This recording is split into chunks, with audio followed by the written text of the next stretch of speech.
Приветствую, интеллигенция. Что вы знаете о Майнкрафте? Наверное, то, что в нем можно ставить кубики или даже, возможно, поршни. А что если я скажу, что Майнкрафт может быть таким или даже таким?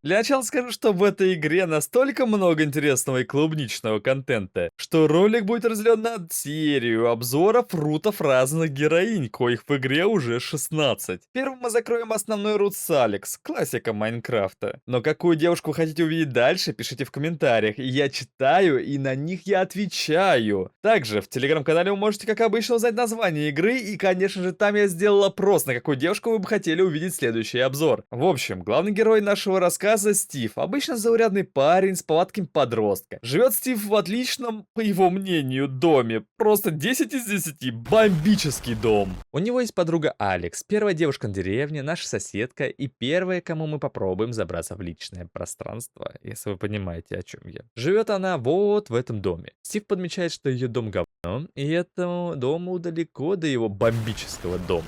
Но все же порцию женского внимания получить нужно, из-за чего он отправляется прямиком к Алекс. Встречает она нас жопой. Ой, ну то есть встречает она Стива, но все же жопой. Алекс говорит, что уходит в деревню, да и вообще, иди отсюда. По ее лицу мы понимаем, что там что-то клубничное намечается. Так еще и деревня находится в 3-9 земель, так что пару дней ее не будет дома. Но раз у нас есть пару дней, мы идем в лес прокачиваться и лупить деревья.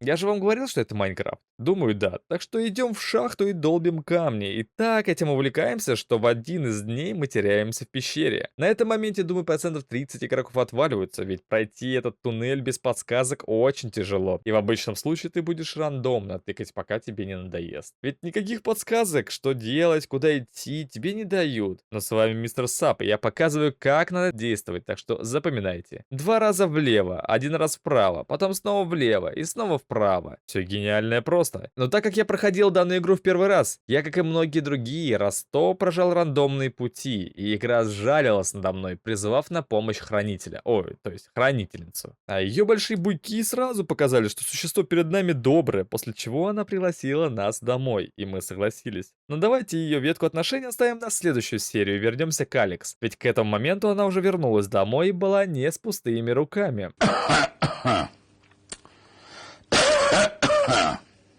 Чтобы следующая серия вышла быстрее, давайте соберем, допустим, 250 лайков. И я в скором времени выпускаю next серию. Оказывается, пока что мы копали камень, Алекс в деревне использовал женские чары и свои части тела. Уговорила мужика продать ей обсидиан. С помощью этого обсидиана она сделала портал в Незер. И скажу так, там будет происходить такое. Но до этого еще далеко, и Алекс говорит нам, что золота у нее нет, так что поход в Вендер откладывается. Но Стив, наш дорогой доверчивый Стив, сразу бросается ей на помощь. Днями и ночами в пещерах он ищет для нее золото, но все тщетно. Наш Стив не нашел золота, только железо. Отчаиваться он, конечно же, не стал, и не придумав ничего лучше, он разбивает свою копилку.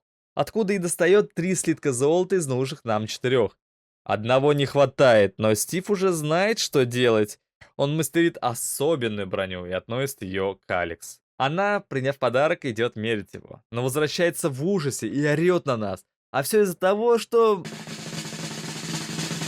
это броня бикини. Алекс негодует. Какого фига, Стив? Ты что наделал? Я должна в стрингах ходить по аду? Не вытерпев такого унижения, наш Стив в слезах бежит домой. Множество дней он сидит в своем доме, а ест только гнилую плоть и думает о том, что надо будет ей отомстить. Но в то время, когда Стив убежал, Алекс поняла, что Стив хотел только хорошего для нее, и ее начала мучить совесть. Так что через пару дней она наведывается к нему, стучит и говорит: «Извини, твое бикини неплохое, и вообще в Незере ходить в стрингах прекрасно». Стив отвечает, что все хорошо, на что Алекс приглашает почаще приходить к ней домой и уходит. Но мы-то понимаем, что в душе у Стива неспокойно. И с этого момента начинается то, что изменит жизнь Стива. К нему приползает разработчик игры Шади в виде тентаклеобразного существа и говорит, что пора бы менять жизнь, братан. Так что выбирай свой путь, либо ты берешь синюю таблетку, либо красную. Это не из этой оперы. В общем, либо он делает нас менее ленивым, и мы делаем Алекс своей, либо мы дальше идем плакаться в подушку и остаемся неудачником. Наш Стив, конечно же, сразу доверился странному неизвестному существу из другой вселенной и согласился на изменения. Шади вжухнул, после чего у нас пропала возможность лениться. Шади говорит, что слышал, как мы хотели отомстить, и теперь с новой силой пора бы сделать Алекс своей личной игрушкой. Придя очередной раз к Алекс, она встречает нас в трусах. Ну, хоть не попа, как в прошлый раз. Мы спрашиваем, как там дела в Незере, и помогло ли на ей наше бикини. На что она с таким смущенным выражением лица говорит, что даже очень хорошо помогло, Стив. Подозрительное у нее выражение лица, правда же? Дальше вы поймете, что она там вытворяет. Конечно же, после такого откровения, на следующий день мне стало интересно, что же она там делает в аду, и я зашел. Но сразу получил в лицо от Пинглина и умер. Оказывается, без золотой брони в Незер нельзя. Но делать нечего, до золота нам еще далеко, так что Стив снова пошел к Алекс. Она говорит, нам приехала торговка и намекнула нам о том, что нам нужна корова для молочка. А мы и не против, корова в хозяйстве всегда полезная вещь. Валюта торговки — изумруды. Изумруды можно покупать за ресурсы, советую продавать части мобов, имба просто. Помимо обычных товаров, у нее есть специальные свитки на доступ к ее услугам. Друзьям на бусте передаю привет, остальным соболезную. Мы спрашиваем корове, и она говорит, что готова продать нам одну за 10 изумрудов. Стив собрался уже уйти, но меня привлек автомат с карточками. Нам объясняют, что это автомат с гачей. Честно сказать, ненужная фигня. Но как и другие гачи, хочется крутить и крутить. Одна крутка, один изумруд. Нам дают бесплатный изумруд, и первым падает Дженни. Может сделать обзор на этот мод? Пишите в комментариях. Помимо коровы, Алекс попросила 3 булыжника и 2 дерева. Мы ей отдаем их и узнаем, что она чем-то собирается заняться вечером. Вечером дома мы ее не нашли. Но слева от дома замечаем странную пристройку, на которой написано: «Сыграю на вашей флейте за 5 железа». Такого богатства у нас, конечно же, нет, и мы начинаем жестко фармить. До того, как нафармить 5 слитков железа, я смог нафармить 10 изумрудов, продавая лут мобов. Отдав продавцу, нас резко оседлали. Ну что ж, это, конечно, хорошо, но мы все-таки фармили 5 слитков, слитки на руках, и отправляемся к Алекс. Кладем их в специальное отверстие и даем свою флейту. Алекс, трепенув от размеров флейта, не стал отступать. Процесс шел, и музыка была почти сыграна, но Стив звуком выдал, что флейта его, после чего от испуга убежал. Наутро после небольшого разговора Алекс разрешила Стиву посещать ее музыкальный уголок для игры на его флейте. И таким образом, поднакопив железо с помощью нашей активной помощи флейтой, Алекс показывает нам свежекупленного Спарки. А вот то, что она будет с ним делать дальше, я даже на бусте, возможно, не смогу показать. Но скажу одно, Спарки при виде Алекс открывает свой взор на свою флейту, после чего Стив понимает, зачем она купила его. На утро у Алекс просим ее руками взять флейту и почистить нам ее. Алекс сломит за эту услугу 15 изумрудов. Не, ну если честно, это уже наглость, но делать нечего, пошли фармить. Накопив 10 изумрудов, я вспоминаю, что пора бы купить корову. Покупаем и отводим ее к себе, предварительно улучшив дом. Но не успел поставить я коровку в стойло, к нам снова приходит Шади и пытается втюхать зелье превращения животных красивых девушек за 1 000 000 изумрудов. Мы отказываемся, и Шади как бы случайно роняет зелье на корову. Из данного момента у нас в распоряжении появляется девушка-коровка, а Шади от потери зелья уходит в запой. Делаем ведро и пробуем подоить свою корову. Быстро. Как вам? Но коровку мы тоже оставим на следующее видео. Не забываем, 250 лайков, и я готовлю следующую часть. После продолжительного гринда мы приносим Алекс 15 изумрудов, и ей ничего не остается, как быть покорной к полировке нашей флейты.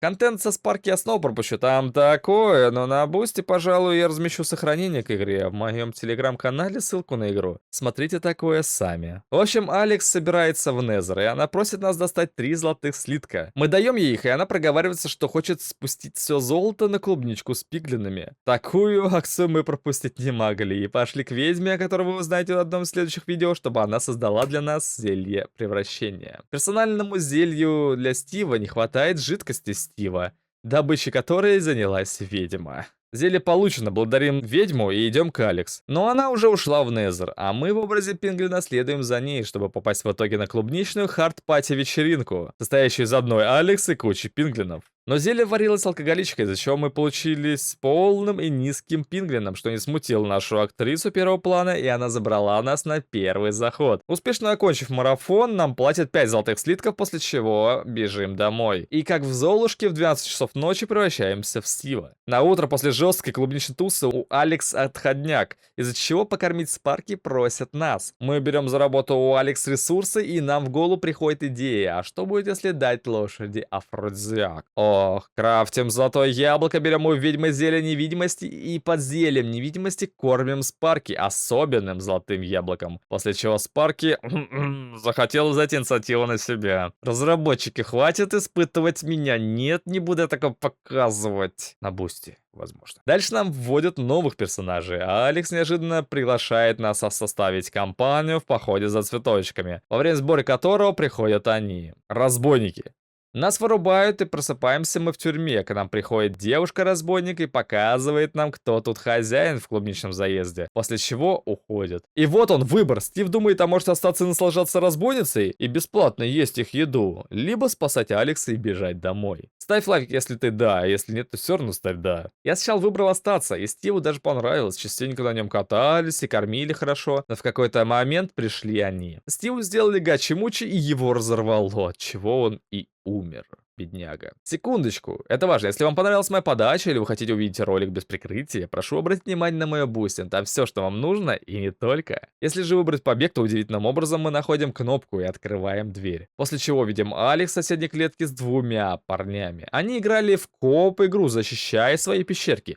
И, похоже, она проигрывала. Найдя рычаг, мы дождались, пока Алекс до конца победят. И только после этого довольно разбойники уходят, а мы заходим и спасаем ее. А дальше нам не составило труда сбежать из этой темницы прямиком домой.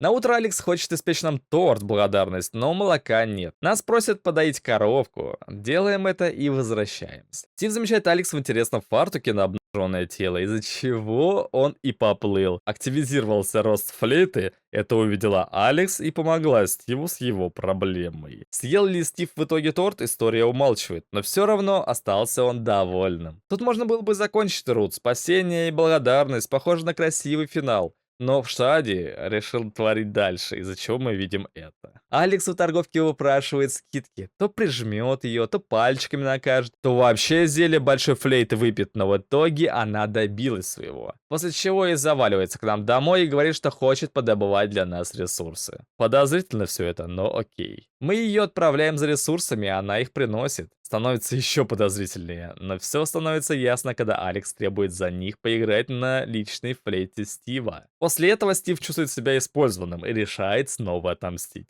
В руте с ведьмой мы открываем для себя зелье силы, выпив которое мы берем реванш.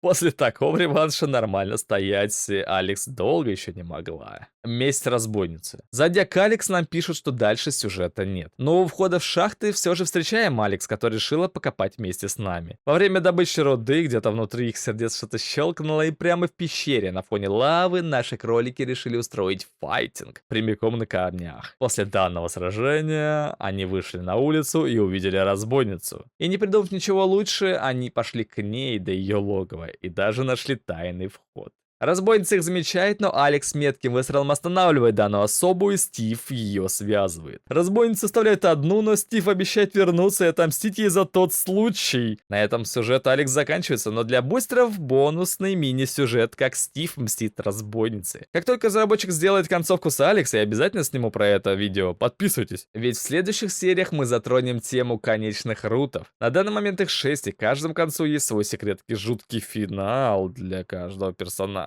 Но не все девушки еще получили свои концовки, так что, надеюсь, пока мы дойдем до последней, выйдет еще парочка. Даже, возможно, с Алекс. Спасибо бустерам и, как говорится, а пока.